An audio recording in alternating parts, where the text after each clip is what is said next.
Let's have a chat about Margate Round Table. Then we've got Ollie here. Talk us through what you do at Margate, sort of charity wise, and in sort of socials and things like that. What sort of things you guys get up to? So I suppose if you were to categorise Margate, we would be considered a social table rather than a charity-focused table. We do sort of small events throughout the year. Next weekend, 2 weekends time even, we're climbing Snowdon for juvenile arthritis, and we've got a few bits and pieces through the year where we do a wine and wisdom collection with at the London stations for children in need, but we don't have a sort of a single massive focus like some of the tables do with fireworks night or a Santa sleigh, for example. But yeah, we really enjoy the social side of things. So we're quite hot on traveling round. So we don't have one place that we go for food, and we really enjoy getting out there, doing activities and supporting the community really in that way.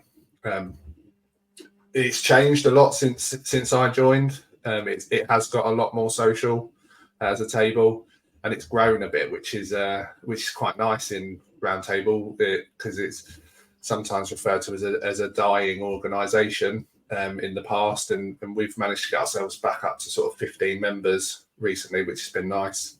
And trying to change the dynamic a bit, get younger, and get a bit more active as well, which has been really successful in bringing on new members.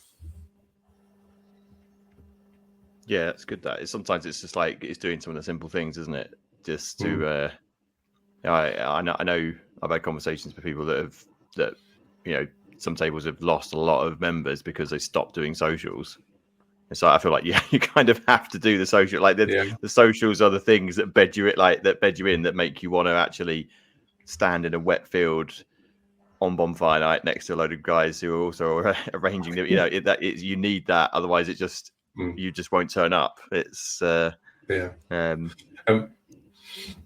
we're really unfortunate in our area that actually we've only got, bearing in mind how big Kent is, we've only got 3 tables in Kent, whereas before there would have been 20 odd only 20 years ago. So we're a bit of an outlier, being the peninsula part of Kent. Our nearest table is 25 miles away, and then the next nearest is 50 miles away, which is just madness in terms of intertabling. So we have to be self-sufficient in that regard and maintain ourselves, because we can't rest on our laurels of being able to go to someone else's meetings to sort of make up the difference. It's really important for us to have that social side to keep engaging our members. So who are the other 2 round tables in Kent then? So we've got Canterbury, big city, and then Dartford.